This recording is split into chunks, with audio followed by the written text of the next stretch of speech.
No one expected Princess Catherine to leave the royal reception early. But when her eyes reportedly locked onto Queen Camilla across the crowded room, everything changed.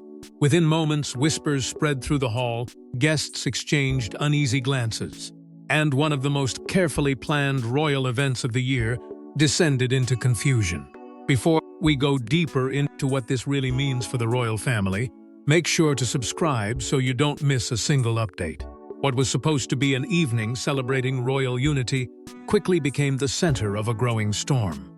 Senior royals, distinguished guests, longtime supporters of the monarchy, and influential figures from across Britain had gathered for what many believed would be another carefully managed public appearance. Everything appeared to be unfolding exactly as planned. The atmosphere was polished, the schedule precise, and the message clear: stability, continuity, and confidence. Princess Catherine arrived with the calm composure that has defined much of her public role. Reports suggest she appeared relaxed, confident, and fully focused on the responsibilities of the evening. Following months of intense public scrutiny and widespread concern over her health, many royal observers viewed her appearance as another sign of strength and recovery.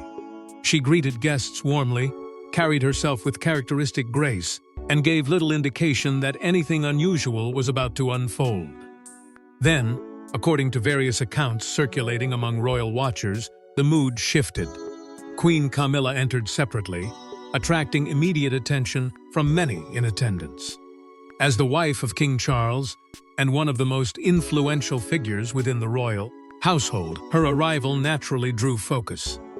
Yet insiders claim there was something different about the atmosphere that followed. It was subtle at first, barely noticeable to most guests, but enough to spark quiet speculation among those accustomed to reading every detail of royal interactions. Several witnesses allegedly observed a brief but significant moment between the two women. No words were publicly exchanged. No dramatic confrontation took place. Yet those present have described what appeared to be a visible tension that seemed impossible to ignore. Whether it stemmed from long-standing disagreements, competing influences within the palace, or something entirely different remains unclear. But for many observers, the mood of the event changed instantly. As conversations continued and guests attempted to carry on as normal, attention increasingly shifted toward Catherine. Reports suggest aides became unusually active behind the scenes. Small groups gathered in hushed discussion. Individuals moved quickly between different parts of the venue. The carefully controlled rhythm of the evening appeared to be slipping. Then came the moment no one anticipated. Before the reception reached its scheduled conclusion, Princess Catherine reportedly left. Her departure was sudden enough to trigger immediate questions and unexpected enough to leave many guests searching for answers. Within minutes, speculation began spreading beyond the reception itself. Palace staff were said to be working urgently to manage growing curiosity, while attendees quietly shared their own interpretations of what they had witnessed. Outside royal circles, the reaction was even faster. Social media platforms exploded with theories, questions, and claims. Some suggested a simple scheduling conflict. Others believed something far more significant had occurred. As competing narratives emerged, one thing became increasingly clear. This was no longer just another royal engagement.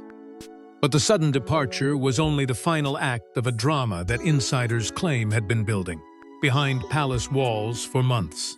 Long before that reception, reports suggested an invisible divide had been growing inside the royal household. What began as minor disagreements may have evolved into something far more serious, an internal struggle involving influence, loyalty, and the future direction of the monarchy itself. For months, perhaps even longer according to some royal observers, quiet speculation had circulated behind the scenes. Publicly, everything appeared stable. Official engagements continued, carefully prepared statements projected unity, and senior members of the royal family carried out their duties with the professionalism expected of them. Yet beneath that polished surface, whispers of growing tensions refused to disappear. They surfaced repeatedly among royal commentators, palace insiders, and those who closely monitor the complex relationships that shape life behind royal walls. At the center of much of that speculation were two of the monarchy's most prominent women, Princess Catherine and Queen Camilla. Both occupied important positions within the institution. Both carried significant public responsibilities. Yet reports increasingly suggested they represented very different visions of how the monarchy should present itself during one of the most challenging periods in recent royal history. The situation became even more complicated as King Charles faced ongoing health concerns. With the king's attention divided and public focus intensifying, the importance of those closest to him naturally grew. Camilla's role expanded significantly during this period. As queen, she was increasingly visible, frequently representing stability alongside Charles during difficult months. Her presence within royal operations appeared stronger than ever, and many observers believed her influence had reached new heights. At the same time, Catherine was experiencing a remarkable resurgence in public support. Following her own health challenges, many people viewed her return to public duties as a powerful symbol of resilience. Every appearance attracted enormous attention. Every engagement generated headlines. Public affection for the Princess of Wales appeared stronger than ever, reinforcing her position as one of the most admired members of the royal family. That growing prominence may have altered the balance within senior royal circles. While no official source ever confirmed any disagreement, reports continued to emerge, suggesting that differing priorities were becoming increasingly difficult to ignore. Some insiders claimed there were contrasting views regarding public engagement, media strategy, and the monarchy's future image. Others suggested the issue was less about personal rivalry and more about influence during a period of uncertainty. According to various accounts, palace staff began noticing subtle changes. Nothing dramatic. Nothing that would immediately attract public attention. Yet, those who worked closely within royal operations reportedly observed moments of strain, brief interactions that seemed unusually formal, and conversations that carried an undercurrent of tension. Small details that might have been insignificant on their own gradually became part of a larger pattern. As speculation intensified, official channels consistently dismissed suggestions of division. Publicly, the message remained one of unity and cooperation. But privately, the rumors continued. Royal correspondents discussed them cautiously. Commentators hinted at underlying disagreements without directly naming them. Those closest to palace affairs often spoke in careful language, suggesting there was more happening behind closed doors than the public fully understood. The most intriguing aspect of these reports was how persistent they became. Despite repeated efforts to downplay concerns, the conversation never truly disappeared. Instead, it evolved. What began as isolated whispers slowly transformed into questions about influence, succession planning, and the future direction of the crown itself. As Catherine's popularity continued to rise and Camilla's authority within the royal structure remained firmly established, observers increasingly wondered whether two powerful forces were moving along separate paths. At first, those questions seemed impossible to answer. There was no dramatic confrontation, no public dispute, no obvious sign that anything significant was unfolding. Yet according to those who followed palace affairs closely, the real story was developing quietly, far away from official statements and carefully managed appearances. And before long, a sequence of events would begin to convince many observers that these tensions were no longer confined to private conversations. Then came a series of decisions that some observers believe transformed private disagreements into a full-blown palace conflict.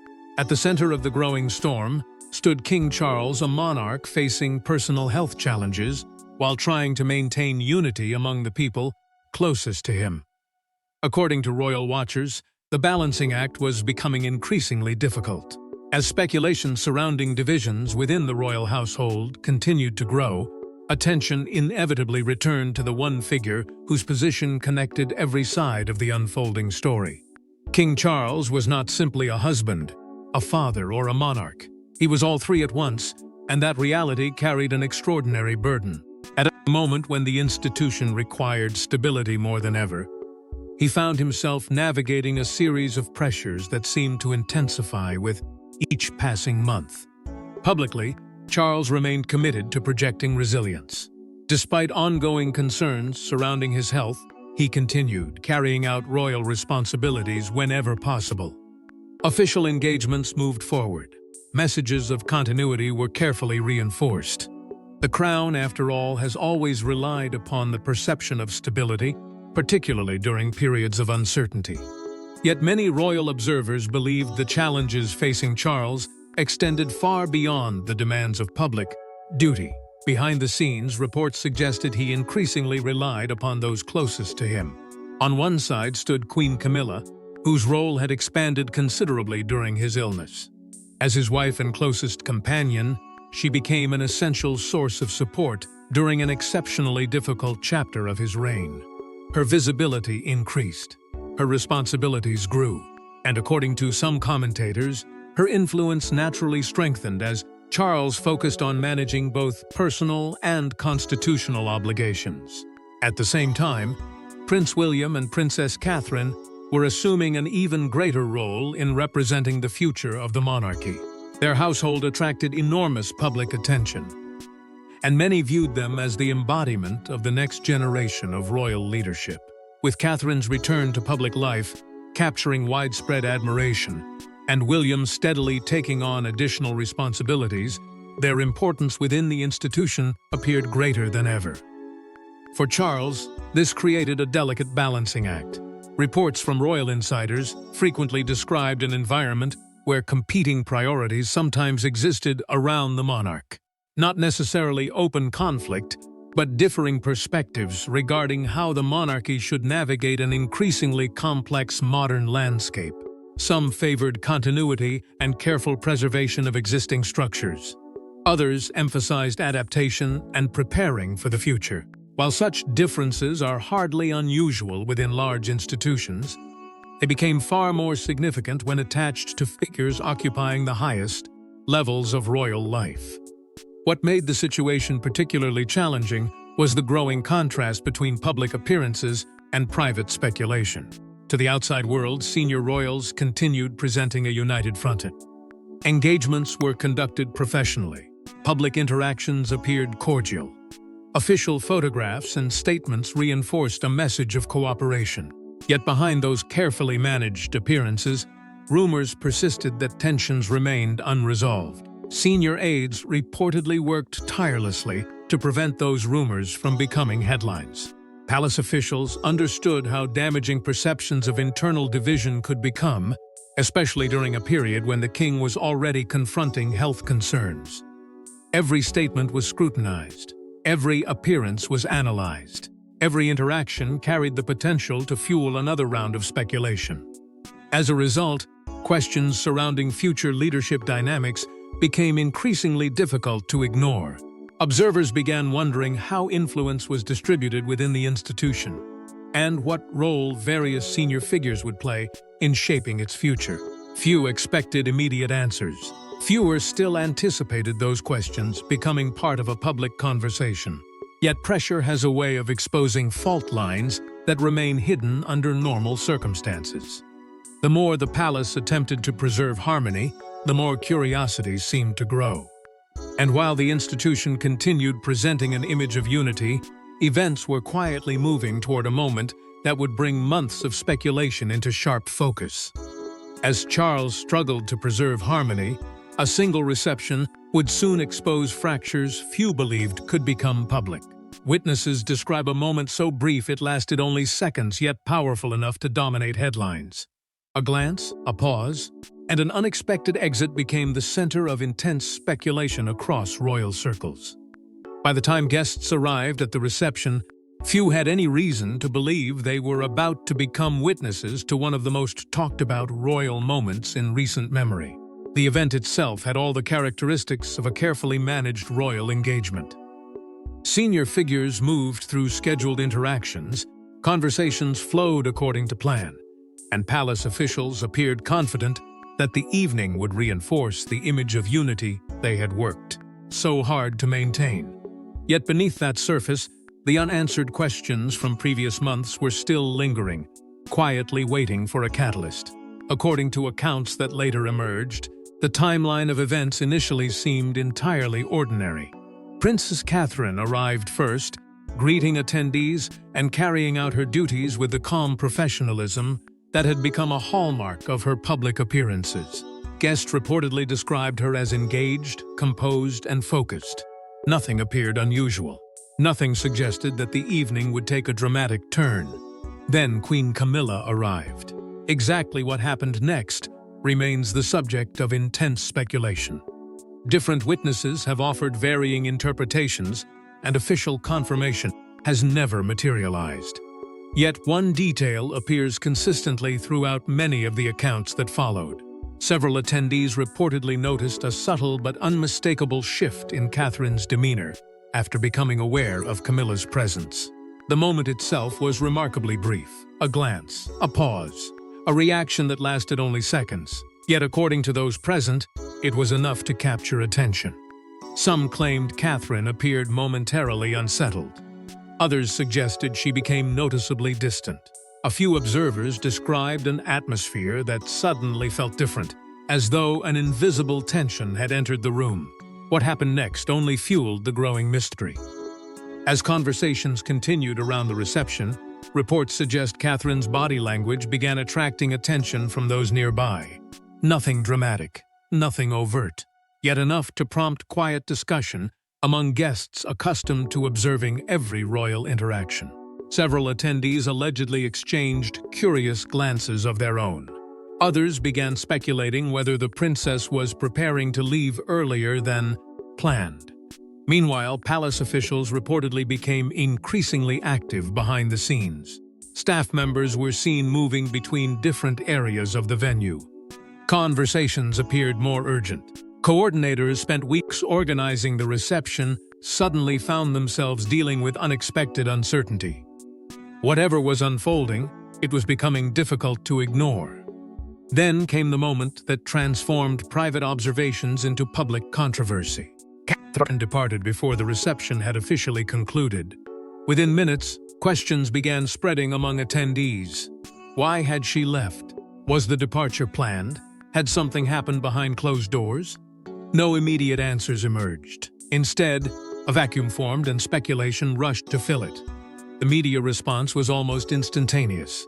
Journalists contacted palace representatives seeking clarification. Royal correspondents compared accounts from guests. Newsrooms monitored every available detail, searching for confirmation of what had actually occurred. Yet the lack of official explanation only intensified public curiosity. Outside the palace, the reaction grew even faster. Social media erupted with competing theories. Some dismissed the incident as routine scheduling. Others viewed it as evidence of something far more significant. Every reported detail was dissected, debated, and amplified. The conversation expanded beyond the reception itself and became part of a much larger narrative surrounding the future of the monarchy. What made the situation so explosive was not merely the departure. Royal engagements end. Plans change. Unexpected exits happen. Yet many observers sensed that this particular moment carried a deeper meaning. The questions being asked were no longer focused solely on where Catherine had gone. They centered on why the reaction appeared so significant in the first place. But according to insiders, the real significance wasn't the departure itself, it was what it allegedly represented. Behind every royal disagreement lies a larger question: who shapes the monarchy's future? For some observers, the reception incident symbolized a deeper struggle over influence, legacy, and the institution's next chapter. As debates surrounding Catherine's unexpected departure continued to spread, many royal watchers began looking beyond the reception itself. The focus was no longer solely on a glance, a reaction, or an early exit. Instead, attention shifted toward a far more consequential issue: what the incident might reveal about the evolving balance of power within the royal family. Because when an institution has survived for centuries, every relationship carries significance, and every perceived division raises questions about what comes next. At the center of those questions stood Prince William and Princess Catherine. As the future king and queen, they represent the monarchy's next era. Their responsibilities extend beyond public appearances and ceremonial duties. They embody the future image of the crown itself. Over the past several years, their role has steadily expanded, and with that expansion has come growing public attention. Polls, headlines, and public sentiment have repeatedly highlighted the extraordinary level of support surrounding the Wales household. For many supporters, Catherine's journey has become symbolic of resilience and dedication.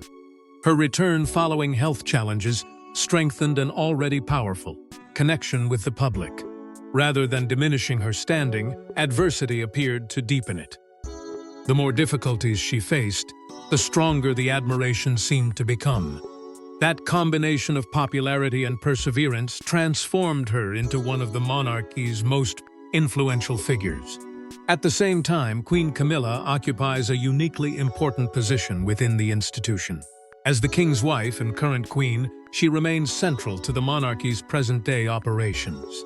Her responsibilities increased significantly during Charles's health struggles, and many observers believe her influence within palace circles has grown alongside those responsibilities. For supporters, she represents stability during a difficult period. For critics, she remains a more complicated figure whose role continues to generate debate. This contrast has fueled endless speculation. Some commentators suggest that the discussion is not about personalities at all, but about differing approaches to leadership. The Wales household is often associated with modernization, long-term planning, and building connections with younger generations. Their public engagements frequently emphasize accessibility and contemporary relevance. Meanwhile, others argue that Camilla's role reflects continuity, experience, and preserving established traditions during a period of uncertainty. Neither approach is necessarily incompatible, yet the contrast between them has become increasingly difficult for observers to ignore. Reports circulating among royal insiders have repeatedly pointed toward questions of influence. Who holds the greatest voice during critical decisions? Which household exerts the strongest presence behind palace walls? How are priorities determined when competing visions emerge? Official answers remain elusive, but the questions themselves continue to shape public discussion. The growing popularity of William and Catherine has only intensified that conversation. As public support surrounding the future king and queen continues to rise, expectations for their eventual reign have risen as well. Many people now view them not simply as senior royals, but as the architects of the monarchy's future direction. Every appearance, every statement, and every perceived disagreement becomes magnified through that lens. And perhaps that is why the reception incident resonated so strongly. To some observers, it was never merely about one evening. It became a symbol of larger uncertainties surrounding influence, succession, and legacy. The monarchy exists in a delicate space between tradition and change, and every generation faces the challenge of determining how those forces coexist. The stakes are enormous because the decisions made today will shape public perceptions for decades to come. As theories multiplied and speculation grew louder, the palace found itself confronting a familiar challenge. The more questions remained unanswered, the more attention they attracted. And before long, pressure began mounting on royal officials to address the controversy that showed no signs of fading.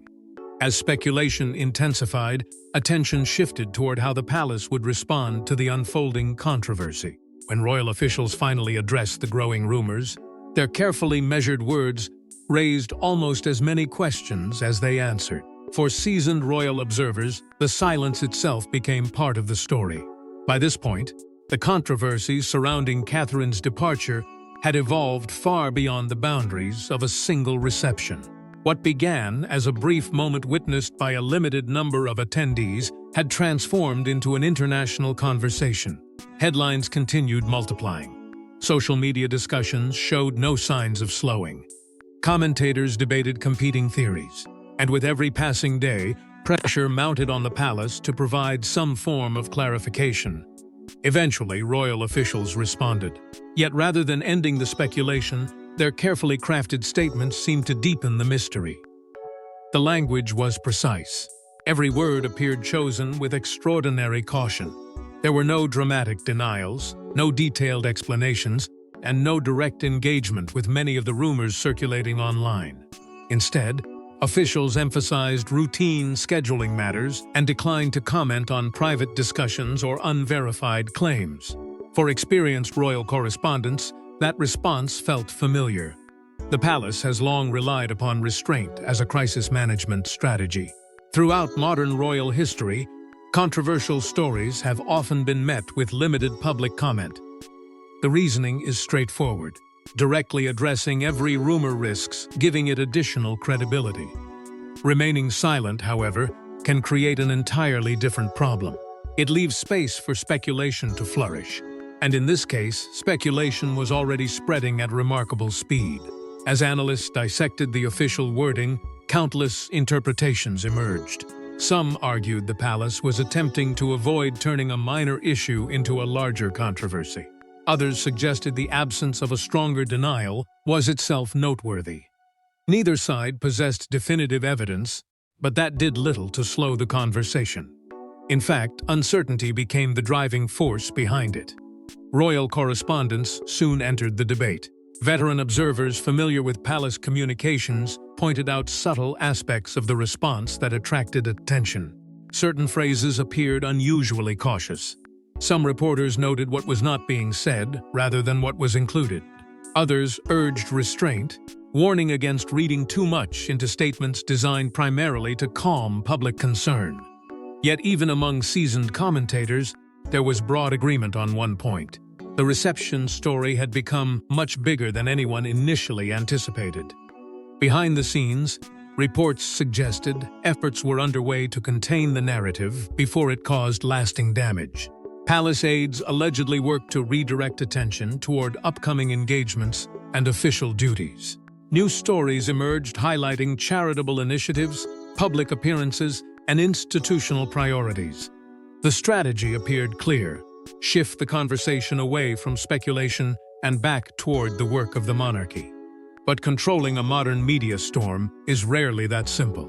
The more officials attempted to move attention elsewhere, the more certain audiences became determined to uncover what they believed was being hidden. Questions continued circulating. Why had the departure happened so suddenly? Why did witness accounts differ? Why had the reaction inside royal circles seemed so immediate? Every unanswered question generated another round of discussion. Observers also began drawing comparisons to previous moments in royal history. The monarchy has faced countless periods of internal tension, public scrutiny, and media speculation. Time and again, officials relied upon silence, measured responses, and patience. Sometimes that approach succeeded. Sometimes it merely prolonged public fascination. In the eyes of many commentators, this situation appeared to be following a familiar pattern. Meanwhile, public reaction grew increasingly divided. Some people viewed the controversy as evidence of deeper issues within the institution. Others dismissed the entire narrative as exaggerated speculation fueled by modern media culture. Yet regardless of which interpretation individuals favored, interest remained remarkably high. And that may have been the most revealing development of all. The story had reached a point where official statements alone could no longer shape public perception. The audience was actively constructing its own narrative, filling gaps with assumptions, theories, and personal interpretations. Whether accurate or not, those conclusions were spreading far faster than any palace response could contain. Yet even as officials attempted to calm the storm, the public had already begun drawing its own conclusions. Across Britain and beyond, millions watched the controversy unfold in real time. Supporters rushed to defend their preferred royal figures, while critics saw the incident as evidence of deeper issues within the institution.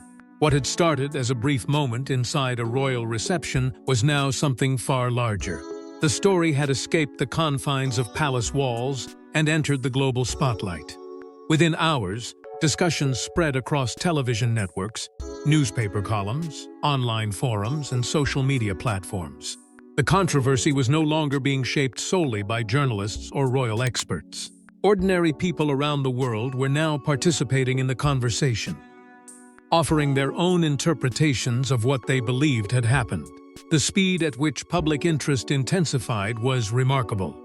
Social media became the primary battleground. Millions of users analyzed every reported detail, debating witness accounts and examining timelines with extraordinary attention. Trending discussions appeared almost immediately, fueled by competing narratives and emotional reactions. Some users argued that Catherine's departure suggested underlying tensions that could no longer be hidden. Others insisted the entire controversy was being exaggerated far beyond its actual significance. The divide became increasingly visible, creating an online environment where every new claim generated another wave of debate. Throughout much of the discussion, public support for Catherine remained strikingly strong. Many people viewed her through the lens of resilience. After enduring a period marked by personal challenges and intense public scrutiny, she had emerged with her popularity intact, and in many cases, stronger than before. Supporters argued that her dedication to duty and her measured public conduct had earned widespread trust. For them, the reception controversy was interpreted as yet another example of the pressures she faced while carrying the weight of enormous expectations.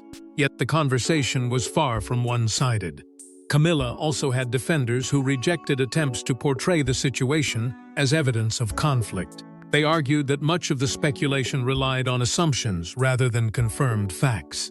To them, the controversy reflected the tendency of modern media culture to transform routine events into dramatic narratives. They pointed out that Camilla had spent years supporting King Charles during challenging circumstances and remained an essential figure within the monarchy. In their view, assigning blame without evidence was both unfair and misleading. As these competing perspectives collided, international media outlets eagerly followed the story. Coverage expanded far beyond Britain. News organizations across Europe, North America, Australia, and other regions began examining the controversy from their own perspectives. Some framed it as a story about royal relationships. Others focused on questions of succession, influence, and institutional stability. Each new article introduced fresh interpretations, further amplifying public curiosity. What made the situation especially significant was its potential impact on the monarchy's reputation. The institution has always depended heavily on public confidence. Stability, continuity, and unity form the foundation of its image. Whenever stories emerge suggesting internal divisions, they naturally attract attention because they challenge that carefully maintained perception. Even when unconfirmed, such narratives can shape public attitudes in powerful ways. Observers soon began comparing the controversy to previous periods of royal tension.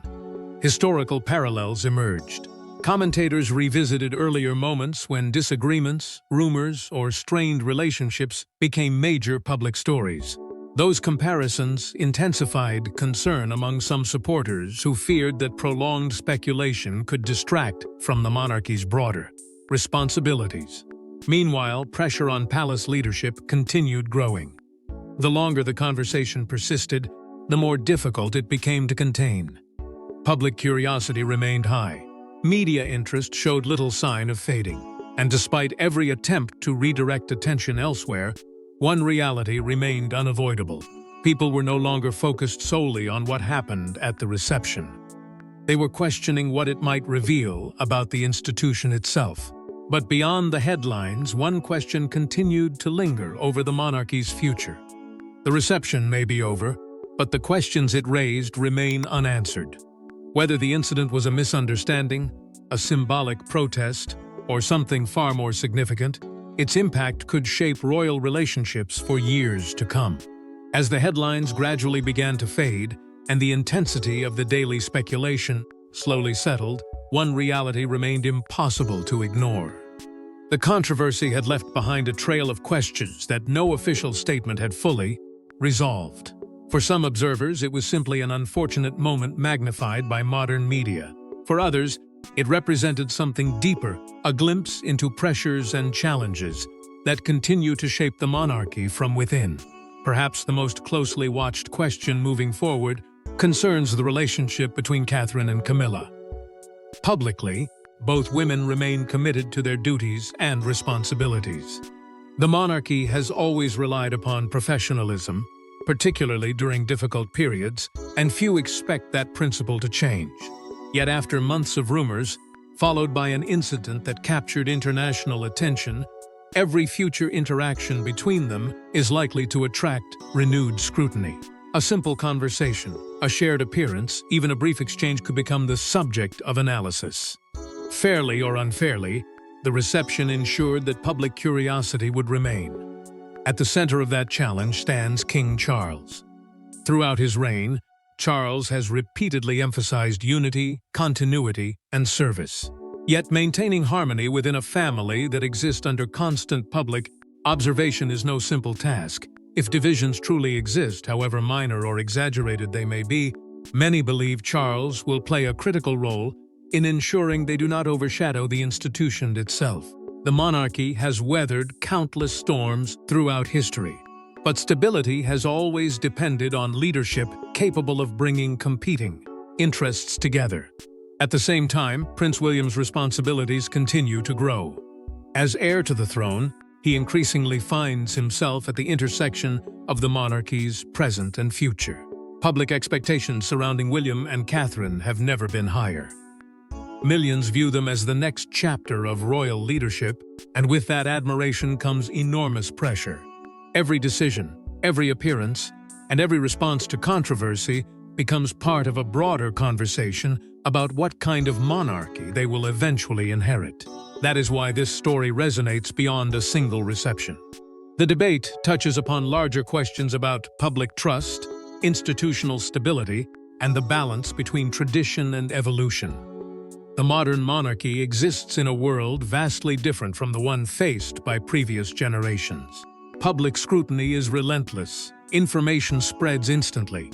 Every perceived disagreement can become a global story within hours. Navigating those realities requires not only resilience but also careful judgment. There are also potential long-term consequences that cannot yet be measured. Some controversies disappear almost as quickly as they emerge. Others linger, gradually becoming part of larger narratives that influence public perception for years. Whether this incident ultimately falls into the first category or the second remains uncertain.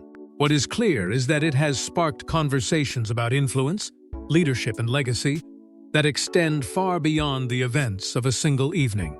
And perhaps that is the most important point of all. For centuries, the monarchy has survived not because it avoided challenges, but because it adapted to them. Every generation faces moments of uncertainty. Every era produces its own tensions, expectations, and tests.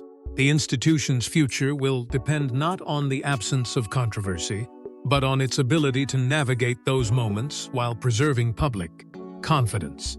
As the dust settles, the unanswered questions remain. What truly happened that evening? Was the reaction significant or merely misunderstood? Did the reception reveal deeper tensions, or did it simply become the latest example of public fascination with royal life? For now, the answers remain elusive. Yet one thing is certain. Long after the headlines disappear and the debates move on, the story will continue to serve as a reminder of how fragile perception can be when it intersects with power, legacy, and the future of the crown.